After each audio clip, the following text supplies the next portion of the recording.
Muy buenas amigos y amigas de YouTube. En este vídeo vamos a explicar cómo realizar conversiones entre los distintos tipos de variables. Vamos a ir abriendo en NetBeans y abrir un proyecto que yo ya tengo hecho, ¿vale? Porque en este vídeo me interesa más que entendáis lo que voy a explicar que el hecho de que me veáis programarlo. Entonces ya lo tenemos prácticamente hecho. Vamos aquí a abrir proyecto. Y yo lo he guardado como proyecto conversión. Bueno, pues lo abriríamos. Aquí ya tenemos el código. Vale, vamos a ver. He creado un programa que se llama conversión, en el que hemos declarado su clase, y en el main pues hemos inicializado una serie de variables, ¿vale? Las he puesto para que como ya hice en ejemplos anteriores, para que simplemente viendo el nombre de la variable podamos saber a qué nos estamos refiriendo. La B es de byte, la S de sort, la I de int, la L de long, todos son tipos de variables numéricas, la F de float, la D de double, y luego char, hemos llamado como una C, y los strings, bueno, pues con la palabra mensaje, ¿vale?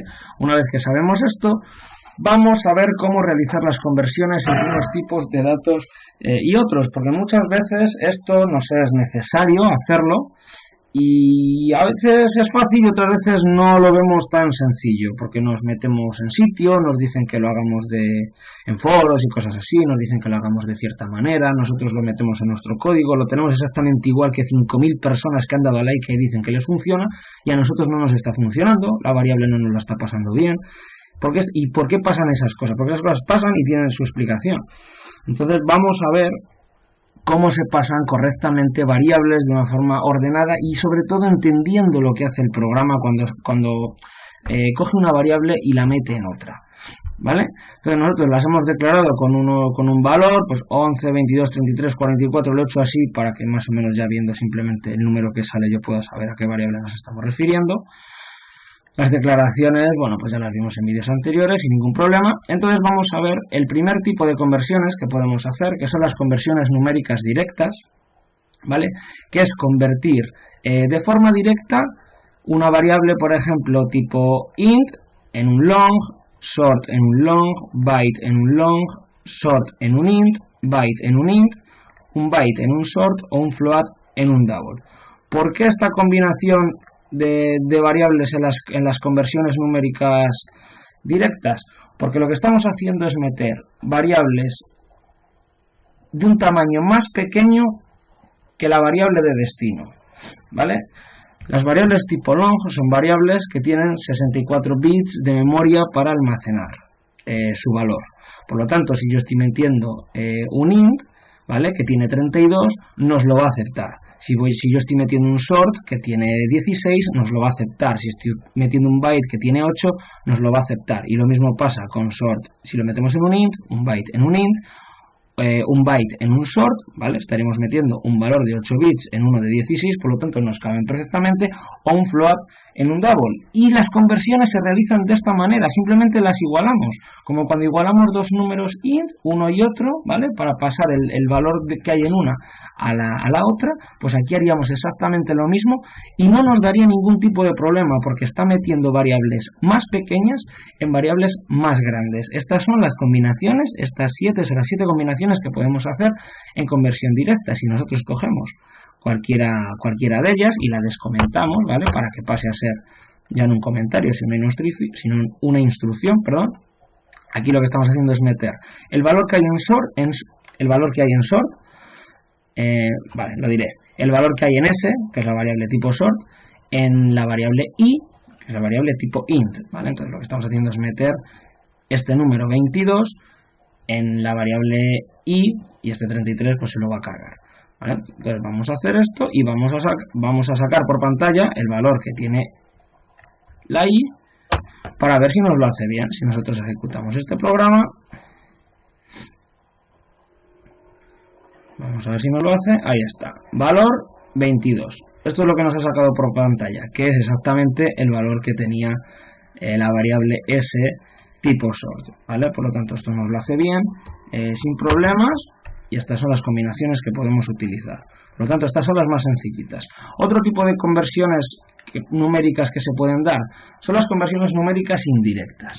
¿Qué quiere decir esto? Aquí es cuando ya nosotros, por obligación, vamos a tener que meter una variable más grande dentro de una variable más pequeña, ¿vale? Si nosotros estas conversiones las hacemos directas, por ejemplo, si intentamos meter, y aquí lo vamos a ver muy claro, si intentamos meter una variable tipo sort que tiene 16 bits de memoria en una variable tipo byte que tiene tan solo 8 y hacemos la conversión directa como estábamos haciendo antes, lo que va a pasar es que nos va a dar un error. Ahí está. Nos va a dar un error y nos va a decir que la variable en la que estamos intentando meter es más pequeña, ¿vale? Que podemos perder precisión y toda la gaita que nos quiera decir. Entonces, ¿cómo se soluciona esto? Transformando esta variable sort a un byte, ¿vale? Justo antes de meterlo en la variable b, ¿vale? ¿Qué conseguimos con esto? Que a la hora de ejecutar esto no nos dé ningún error. A la hora de compilar, perdón, esto no nos dé ningún error. Si nosotros vemos por pantalla la variable b,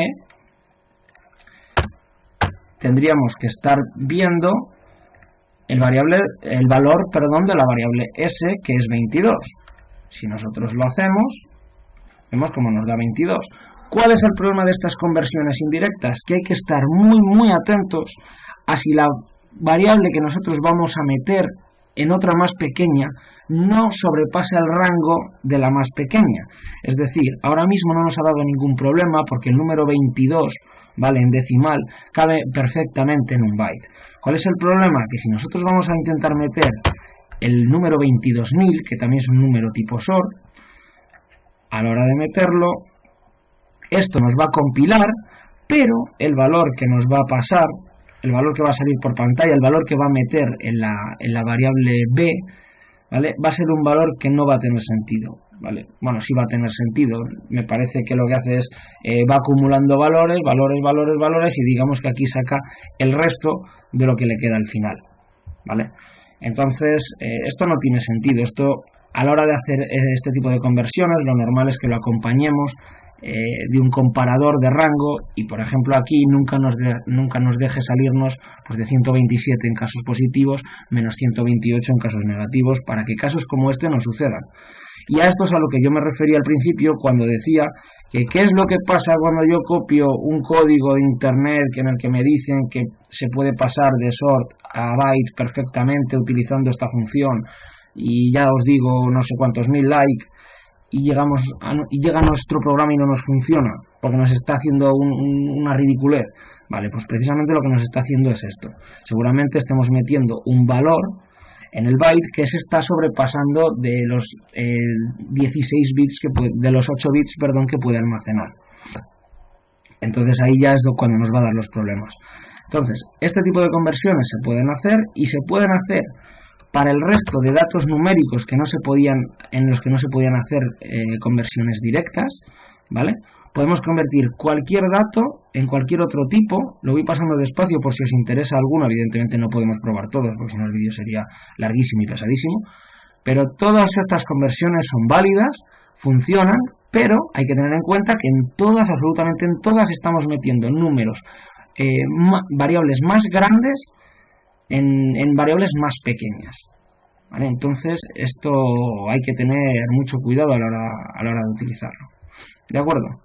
Otra cosa que tenemos que tener en cuenta es qué tipo de dato estamos metiendo y dónde, ¿vale? Porque no es lo mismo, por ejemplo, meter un long en un short, ¿vale? Porque para lo único que vamos a tener que estar pendientes es pues no superar el valor 32.000 y pico que nos está marcando a los 16 bits del short, que por ejemplo meter un float en un int. Es posible meter un float en un int, ¿vale?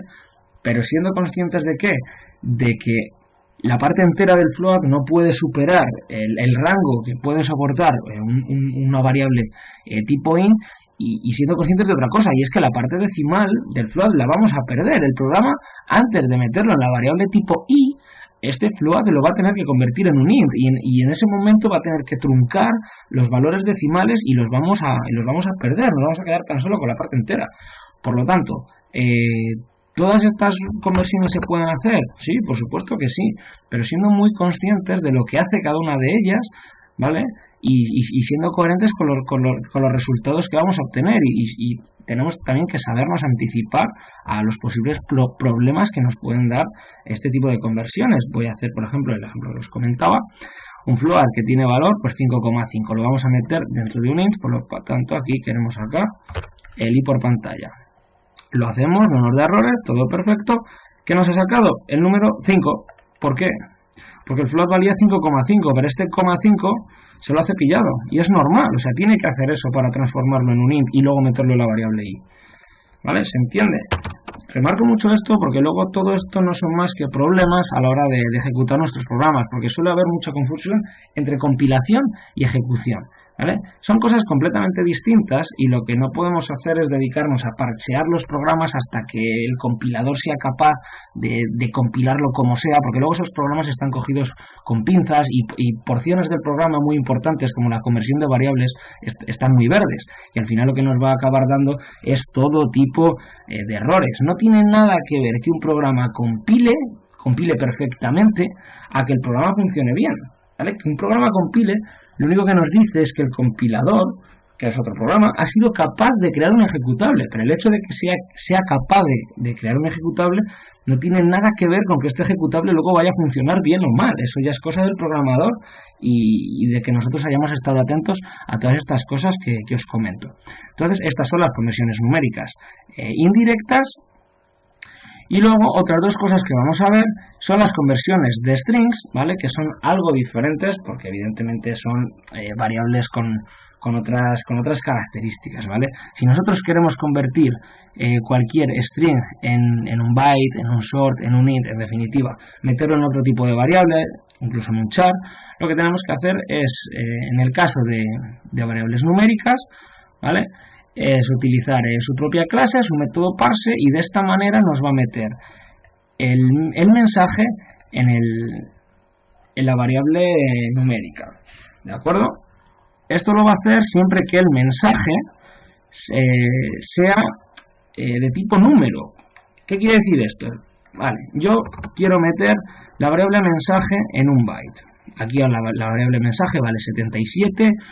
La variable byte yo sé que me va a permitir números hasta 127 positivos. Perfecto. Voy aquí a visualizar mi variable byte y a ver qué nos hace. Evidentemente nos ha sacado un 77 por pantalla, que era el valor de mensaje. ¿Vale? ¿Qué pasa si nosotros ahora mensaje nos vale, en vez de 77, nos vale 129? Error. ¿Vale? Y estos son los detalles a los que me refiero cuando digo que hay que estar muy atento a los rangos que pueden soportar este tipo de conversiones. ¿Vale? Asimismo, si en vez de un valor numérico pusiéramos pues una cadena de caracteres, también nos va a dar error. ¿Por qué? Porque es un número lo que se espera y tiene que ser un número que se encuentre entre menos 128 y 127 porque lo estamos intentando meter en un byte, así de simple. Y así es lo mismo que va a hacer con todas las demás. ¿De acuerdo? Por lo tanto, podemos convertir cualquier mensaje a cualquier variable numérica de esta forma siempre y cuando se pueda hacer. La única que cambia es a la hora de meter un mensaje en una variable char, porque una variable char solo puede admitir un carácter. Por lo tanto, tenemos que decirle de la cadena de caracteres que va a tener mensaje qué carácter es el que quiere guardar. ¿Vale? Y esto se hace con este método y indicándole la posición en la que del carácter que nosotros queremos guardar. Por ejemplo, si el mensaje nos valiera 1, 2, 3 y 4, ¿vale? Y yo quiero recuperar, por ejemplo, el carácter 2, perdón, esta es la posición 0, esta sería la posición 1, esta sería la posición 2. ¿Vale? Pues yo le digo que me recupere, primero lo descomentamos, que me recupere la posición 2 de mensaje, doy aquí a que me saque el char por pantalla, y una vez que hemos compilado y ejecutado, ahí está, el 2 por pantalla, ¿de acuerdo? Sin ningún problema. Esta es simplemente, bueno, pues que los tipos char se hacen de una manera un poco especial. Y por último, la última conversión que vamos a ver va a ser la de convertir cualquier tipo de valor a un string, ¿vale? Esta es la más fácil, se hace con la clase string, el método valueOf, pondríamos entre paréntesis cualquier variable, ¿vale? De cualquier tipo y nos la va a convertir a una cadena de caracteres, ¿de acuerdo? Esta es la más fácil. Podemos hacer un ejemplo, por ejemplo el del float, para que veáis que también respeta los puntos y demás.